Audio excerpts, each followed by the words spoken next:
Maps I find bizarre. US states where you can't pump your own gas. Alright, so you can put petrol in your own car in most of the US, apart from New Jersey, where someone else has to do it for you, and in Oregon, where you have the option of someone doing it for you, but you are allowed to do it yourself. That's so bizarre. I think it was like an old-fashioned thing, right? Where you'd pull up and there'd be a little fella there ready to pump the gas for you, but it's just not needed anymore. In theory, pumping gas was once a bit more technical and dangerous, so that was the reason they originally had, like, pumping gas attendants, if that's what you call it. Nowadays, it's mostly just politics of not wanting to get rid of jobs. I mean, you know, having jobs is good. It's an interesting one, though. Famous cartoons from different countries. All right, let's see what I've heard of. Whoa! Ah! I enhanced, and the map is projected on top of itself. What is going on? This is horrifying. Alright, I guess we won't enhance. So the UK has Peppa Pig. That was a terrible snot. Sorry, guys. Peppa Pig. I'm not going to do the snot. I ruined it. The US has Tom and Jerry, obviously very famous. Let's see what else I have heard of. So Masha and the Bear, I only know because they have like 1 billion subscribers on YouTube. Puffin Rock, even though it's only an island, I do not recognize. Moomins, I feel like I have seen that before. Smurfs, where are they from? Is that Belgium? I did not know the Smurfs were Belgian. Pingu, Switzerland. Pingu is Swiss. I would have been so confident on Pingu being British. That's so interesting. Ah, help! I can't get out of it. Share of people in Europe that want the rich to be taxed more. Okay, so 75% of the UK want the rich to be taxed more. Yeah, I would agree with this. It's very odd. Basically, the richer you are, the more legal loopholes are available to you, and you can just pay way less proportionately than somebody else. It just doesn't make any sense. But you can see that basically everywhere in Europe has a majority that want taxing the rich to be more of a thing. There are some low numbers, though. We do have 42% over in Estonia. Perhaps that's because they think the rich are already taxed enough. I don't know. I can answer for the Nordics. All right, so they're saying that numbers are quite low here, apart from Sweden. People are probably less likely to support this because the income tax rate progression is already pretty steep, so they think they're already being taxed a fair amount. Sweden might be the exception because it's a country with exceptionally high wealth inequality. Yeah, the Finns have been pretty pleased in general with how we tax our wealthy. Okay, very interesting. Burj Khalifa compared to the size of Vatican City. Ooh, I like this. So Vatican City is the smallest country in the world, and the Burj Khalifa is the tallest building in the world. And you can see that they're basically the same height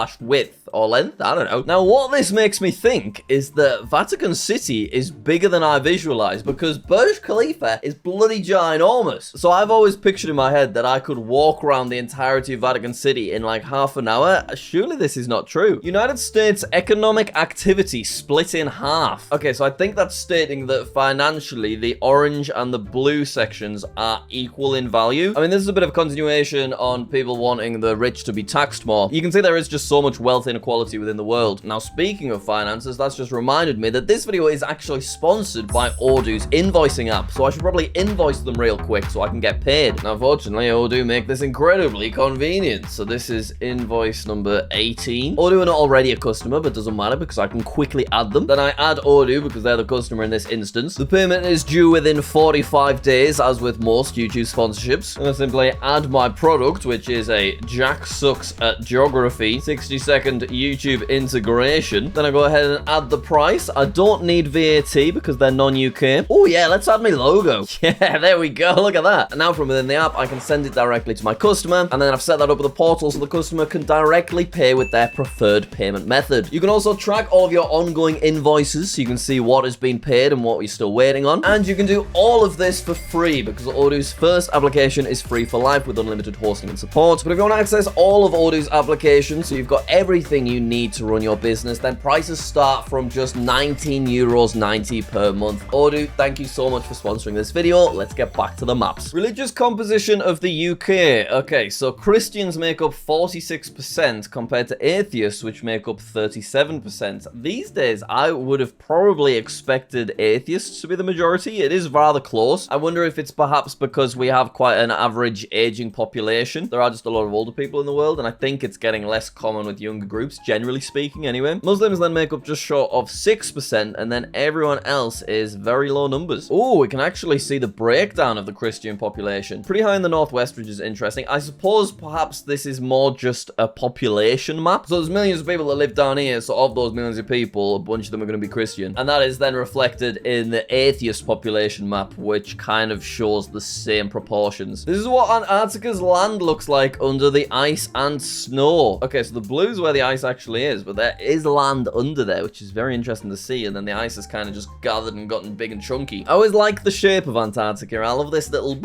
on the end, you know what I mean? It's like it's just trying to give Argentina a little tickle. Very nice. Camouflage patterns in Europe. This is always quite interesting. So military camouflage obviously changes depending on the military in question. So this is the UK's classic camouflage, but it actually varies so much in each individual country, which makes sense. Everyone, I guess, wants their own one. You don't want to be mistaken for another country, probably, but you're all designing effectively the same thing. It is just interesting seeing different interpretations. This one's a bit wacky. Latvia's gone very pointy shapes, as is Sweden as well. It's very kind of hexagonal, you know? But I do like Russia's with all of the sort of 8-bit feel that it's got. Football soccer matches that are banned by UEFA and FIFA. Ooh, now firstly, this map kind of hurts my eyes to look at, I'm not gonna lie. Secondly, that's something I've never considered. I actually don't know that much about football, so I don't know if it is just randomized who plays who. I guess it probably is, but they must have these 4 hardwired in where they basically roll again if Ukraine and Russia end up matching each other, which does make sense. Probably a smart idea. Obviously, I just think the amount of drama and conflict that would be caused by these two teams going against each other is just not worth it. I guess it keeps things from being too political too. Peak of the largest empires in history. Okay, so we have the Mongol Empire, which spanned a very specific collective region, and then we have the British Empire, which does take the lead and kind of spanned all over the place. Obviously, both are long gone now, but things like the Commonwealth do still exist. Acceptance of homosexuality in the US by state. Okay, I mean, pretty terrible to see, actually. These numbers are very low. Nearly 50% of people against being gay in a lot of these states, some of which in the South actually form a majority, which is just appalling to think about. But yeah, even the high numbers are not high enough. 87 over there. It's things like this where you realize how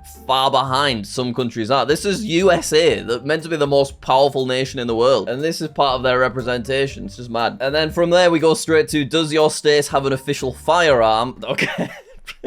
Well, I mean, need I say anything else? Countries with no skyscrapers. Another interesting map, something that I've never thought about before. So much of Africa not having a single skyscraper is just crazy. I mean, obviously, I'd never expected Madagascar to have a skyscraper, but it's still something I've never properly thought about. So they're counting skyscrapers as buildings that are over 150 meters, which is pretty tall, but it's not that tall. It's a lot of big countries. Look, we got Portugal here. They don't have a single skyscraper in Lisbon, for example. Really interesting stuff. A skyscraper in Liechtenstein would be higher than the country in its diameter. Oh, now that kind of puts into perspective why that would not make sense. Ooh, Greece will soon no longer be on this list. They currently have 2 skyscrapers under construction. The center of Siena in Italy, which has a population of 30,000, is roughly the size of this highway interchange in Houston, Texas. Population 0. Wow, that is kind of mad. So many houses, streets, culture fitting in this space, and then here, just some wiggly roads. Ooh, number of YouTube channels in Asia with over 10 million subscribers. I'd actually like to see the numbers for England. I want to see my stat. What's my contribution? But anyway, you can see numbers are pretty low for a lot of the place. I wonder who that one Chinese YouTuber is. Oh wait, it's 10 million. I wouldn't be on the list at all. That's really sad. Guys, please subscribe to the channel. That would be really nice. Thank you. Obviously, India has a pretty big slice of the pie on YouTube these days. So nearly 500 channels with over 10 million subscribers. But generally speaking, pretty low numbers. A lot of countries don't even have a single YouTuber, like a lot of the stands over here. Oh, here it is, number of YouTube channels with over 10 million subscribers. So there are 71 in the UK, and I'm not contributing to any of that because my biggest channel has 4 million. But that's still good. Oh, look at that, 2 in Ireland. So I know one of those would be JackSucksAtGeography, right? But I don't know the other. These numbers are pretty low. Actually, Asia has us massively beat. They had like hundreds. UK do have the most. Quite interesting to think like the Sidemen will be a huge proportion of that 71, but 62 down in Spain. That's way higher than I would have anticipated. America's humidity belt. Average number of summer days with a daily maximum dew point of over 65 degrees Fahrenheit. Okay, really interesting to see these shapes. So what is it that stops all the heat? Is this where the Rockies are? I don't know. Kind of, yeah, but I don't think that quite lines up, so I think there's other factors. Please let me know in the comments because these are rather significant. You can see it's very interesting how it just avoids sort of this central point in Mexico as well. Daily Irish speakers in the Republic of Ireland. Gaelic is pretty uncommon in the majority of the country. Apart from over here, there is quite a hotspot. 60% of the population in this territory. Since the year 2000, every male Olympic water polo champion has been born within the circle marked on this map. Well, there you have it. Look at that. What does this tell us? Is it just coincidence? Is there something about the air over there? It's funny how some sports in the Olympics are dominated by a very specific region of the world that takes the sport very seriously. Yeah, I guess it's probably culture-based, and occasionally it's a genetic advantage. See Horn of Africa runners. That's also environmental, training at altitude. Yeah, exactly. That's very interesting, but I don't think that's what's happening here. I think it's probably more culture-based. And also, it's a pretty large circle, you know? It's not like it's a very specific region. It's spanning over like 5 different countries. The different Americas. Yeah, people use the term America and often get things wrong. I've definitely been guilty of it in the past. So America is comprised of North and South America and everything in between. Latin America is South America plus sort of Central America, Mexico territory. Hispanic America is slightly different. That's the countries that speak Spanish, which isn't everywhere, but it is a majority. Then we have Ibero-America. I don't know what that is. Region in the Americas comprising countries or territories where Spanish or Portuguese are predominant languages. All right, so it's kind of mixing the two together. And then this map doesn't even include North America and South America. So a lot of different Americas to get confused with. California divided into 4 equally populated areas. Never get tired of a population density map. Also, I love the little cute Californian flag cartoon up in the top right. But yeah, there we go. We can see red section must have a very intense population because it is equal to that of the green. The legality of owning a flamethrower in the United States. Yeah, pretty much everywhere's up for grabs. It is banned right there, and it's legal as long as you have a permit over in California. Never thought about the legalities of having a flamethrower. Are they legal in the UK? I imagine not. No, surprisingly, they're prohibited weapons. Is there a practical use for a flamethrower? When is an actual time that one would be useful? Military weapon, yeah, clearing enemy positions. Burning away vegetation? Is that an acceptable use for the average American to have a flamethrower? Psychological intimidation. All right, fair enough, US, have fun. World GDP in 1500 versus 2018. Wow, that is a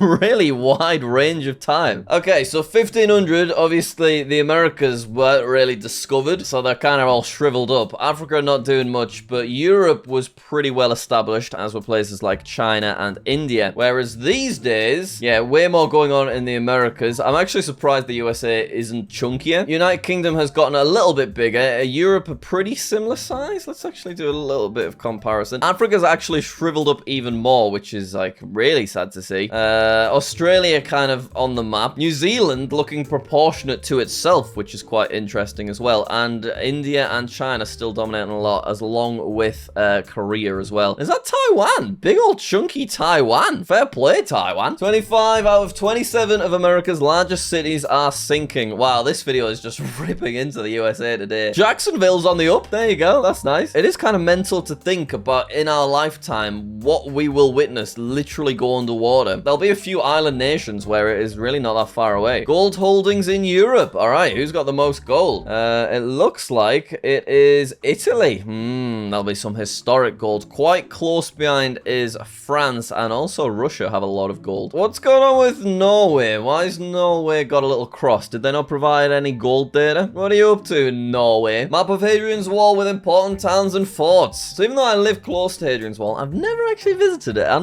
love to walk all the way across. Maybe that'd be a fun little video. Newcastle upon Tyne, obviously, I have been to, but I've never been up to the wall, and I've been through Carlisle as well. So I've driven past Hadrian's Wall, but obviously these days, there's not that much of it left. Still a big chunky fella, though, in all fairness. Shout out to Hadrian, scaring off the Romans with his big wall. He's like, nah, go on, look at me wall. Yeah, see you later, that's what I thought. Chances of being born in each continent, fixed by birth rate. That's actually quite an interesting concept. You're about to be born, and you have a proportionate chance of going somewhere in the world based on who is having the most babies. And at the moment, there's a 50% chance you'll be born somewhere in Asia, and 40% somewhere in Africa, and then pretty low everywhere else. It's quite an interesting way of thinking about it. 0% chance of being born in Antarctica. I bet there's been a few, though. At least 11 people have been born in Antarctica. The first was Emilio Marcos Palma, born in 1978. All births have occurred at research stations, primarily by Argentinian and Chilean citizens. Kind of cool, isn't it, to be able to say you were born in Antarctica. You are one of the 11. Hey, look, I don't blame him. Probably gets pretty lonely down there in the Antarctic research stations. Longest non-stop flight in the world, New York to Singapore, with an average of 18.5 hours. hours. That is insane that they can do that in one journey. Look at that. You're basically over the North Pole as well. That'd be so cool. I love being able to see it on a flat projected map as well, because it really throws you off on like the shape of the Earth. Birthplace of the world's 100th richest people. Very surprising to see none of the top 100 born in the United Kingdom. Really wouldn't have thought that, you know? Can we not have any like kings and queens that would go on the list? A lot of activity in the rest of Europe, quite a bit over in Southeast Asia, but then the majority, it looks like, are actually in just the United States. All right, I think we'll leave it there. We touched on some interesting topics this video, so hopefully you did enjoy it. Also, if you want to support the channel and get your business sorted, then please do check out Ordo with my link in the description. Thank you very much for watching. Subscribe if you're not already, so we can get over 10 million. You know, that'd be good. All right,